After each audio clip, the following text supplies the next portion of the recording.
Hi, welcome back to Langara Voice Podcast. I'm Senna Law, your host for this episode. And I'm Tessa Bartholomew's. Hey Tessa, how are you feeling since school started? Honestly, I've been pretty stressed and anxious. Me too, and we apparently are not the only ones feeling that way. The theme of this podcast episode is anxiety and the ways people have come up to deal with it. And it's not just us humans struggling with it, it's animals too. Well, without further ado, let's hear about it. I'm examining separation anxiety in pet parents. For new pet owners who adopted companions during the pandemic, while working or studying from home, returning to work or school in person and leaving their pets has been a difficult, anxiety-inducing transition. Graham White, owner of Noah's Pet Ark pet store since 1981. Hi, this is Graham from Noah's Pet Ark pet store on West Broadway in Vancouver. The COVID experience for our store was that initially there were people stopped shopping, they were scared, and then they hoarded, and then sales went quite high, like about 40% over normal. It seems to be that these were all people who wanted pets and were suddenly given a push and decided because they were lonely, because they wanted, self-isolating and all this sort of thing that we were doing, small little bubbles, having a pet or a fish or something like that just is a natural way to feel better. COVID-19 helped customers make the leap to pet owner for comfort, especially during the pandemic. Graham didn't have a lot of pet returns. Unfortunately, that wasn't the case for Greyhaven, which caters to exotic birds and larger breeds. Some of these birds live over 100 years and require a very well thought-out long-term home care plan. During the pandemic, people bought young baby birds from breeders instead of adopting older birds from Greyhaven that desperately needed homes. My name is Jenny Tamas, and I'm an adoptions director for Greyhaven Exotic Bird Sanctuary. When the pandemic started slowing down and people started going back to work, the influx of birds that were coming in is disastrous. We're up to 193 birds that we've taken in so far this year. Birds are very sensitive creatures that experience anxiety and stress. Under duress, left alone, or their environment changes like being abandoned by owners returning to work, they will pace and self-mutilate by plucking their feathers out. Langara student Cassandra Goldma is experiencing some anxiety.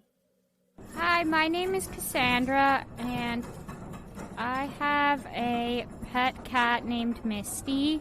I got him during COVID because he was my companion, and he kept me company. And also he helps me to reduce my anxiety.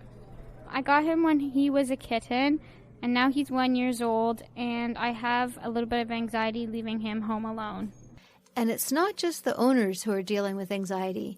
Jennifer Chan, an employee at Mr. Pet's pet store on Commercial Drive, talks about pet anxiety medication. When restrictions loosened up a lot more and people went back to work, that was when we saw a definite increase. People talking about their pets and increase in anxiety for them. Leah Hargraves from the SPCA anticipated an increase in dog adoption, and there was. There was a waiting list for puppies during the pandemic. There has not been a lot of animal returns, but there is a new issue. With people returning back to work, we did see an increase in the number of calls that we were getting asking for advice on how to manage destructive behavior problems that were largely can be boiled down to the animal having anxiety or confusion about the change in their routine. Jorge Posada, general manager of Dogtown, a full-service dog facility with an emphasis on training, said the primary issues with dogs being adopted during the pandemic are not the dogs, but the owners. There's been an increase of new dogs and new dog owners, in which these owners require a lot of education. Families get puppies, and the puppies are little and easier to manage, but as soon as they start growing, they realize the dog obligations, getting the dog enough exercise, getting the dog enough socialization. We have an emphasis on do work with the families So it's education for the owners and training for the dogs.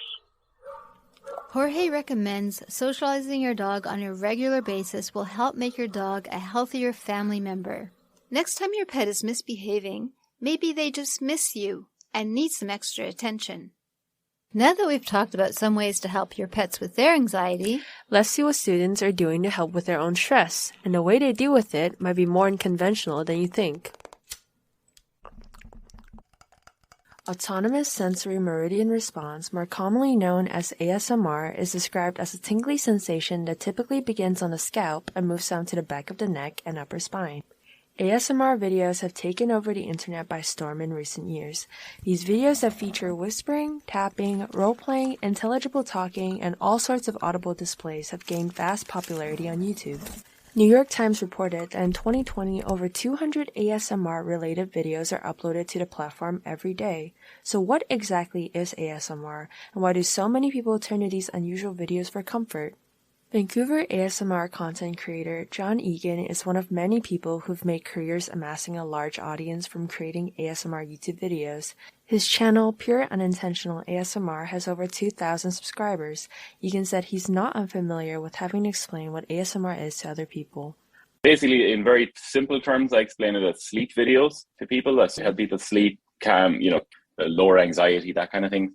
In actual terms, ASMR is these kind of tingly sensations that you get. A lot of people get it from hearing people's voices, and that's where my channel and other channels like that come in. According to Dr. Craig Richards from ASMR University, autonomous sensory meridian response is stimulated during moments of positive personal attention coupled with a gentle voice, touch, sound, and/or movements, and these are called triggers. ASMR triggers come in 3 different forms: visual, audible, and tactile. Egan said that ASMR triggers work differently on different people. For him, he enjoys the personal aspect of ASMR content. So ASMR in general, it's very personal and it's very direct. You feel like you're just having a conversation with somebody. You get to know these people as well. That's the other thing. It's very intimate, I guess. When it comes to the reasoning behind the popularity that ASMR content has gained throughout the years, the answers vary. There has been research that shows potential benefit of ASMR content for stress disorders, sleep disorders, or mood disorders. For many viewers, ASMR content is a readily available tool for de-stressing, falling asleep, or just plain relaxation. Sarah Campbell, a student at Langara College, said that she watches ASMR videos at least 3 to 4 times a week. She has been watching ASMR videos since being a young teen and continues to use ASMR content to help with her anxiety. Honestly, really helps if you have anxiety. It's something that I started using towards the end of high school. Campbell also enjoys the feeling of intimacy and care that ASMR content provides. One of the artists I used to gravitate towards was actually, she had a Scottish accent from a certain region in Scotland. Hello, my lovely friend. And it was my grandmother's accent. And growing up, my grandmother would sing me to sleep, and it was one of the most calming things. So just something like that, it helps so much. For some students, ASMR videos have become a necessity to get through the stressful student experience. Millard Torfey is studying business administration at Langara. He said that he sees a lot of peers experiencing stress. Quite normal because we have the exams and we spend a lot of money on this program, so the anxiety and stress is quite normal. Torfey said that ASMR videos have mainly helped him with anxiety-induced insomnia. I'm like a night owl. I sleep very late. Sometimes when I have work in the morning and I need to sleep earlier, ASMR is the only help. Becoming some kind of addiction because without it, it's impossible I sleep. Katie Dowell is a first-year fine art student at Langara. She said that deadlines and midterm season have been especially stressful. She said that not only has ASMR helped her de-stress, as an artist, she can also appreciate all the creative content that has surfaced from ASMR. It's kind of an interesting art outlet because a lot of people get really creative with everything. I mean, you've got so many categories. Looking at all of them, I didn't even scratch the surface. There's gym chalk stuff, there's slime stuff, there's food eating stuff, there's soap stuff with sponges and everything. So people get really creative with it, and it's interesting to see all of the approaches other people take to it, and you kind of take some inspiration as an art student myself from that and to incorporate those ideas into your own work. Although ASMR might be a strange concept to those unfamiliar with it, many have found refuge from stress and anxiety in these videos. Egan said that as more ASMR content continues to grow in its popularity, he expects more people to be open-minded and benefit from ASMR content. I mean, more and more people, especially in like people my parents' age, would say they're just learning about ASMR now for the first time. So, and they're it's still a very new and weird concept to a lot of people. So, I think it's going to keep growing us in the next few years. Hopefully this episode showed you that if you are experiencing anxiety, you're not alone. And maybe you've discovered some new ways to de-stress and relax. For Langara Voice, this is Tessa Bartholomews. And Senna Law. Thanks for listening.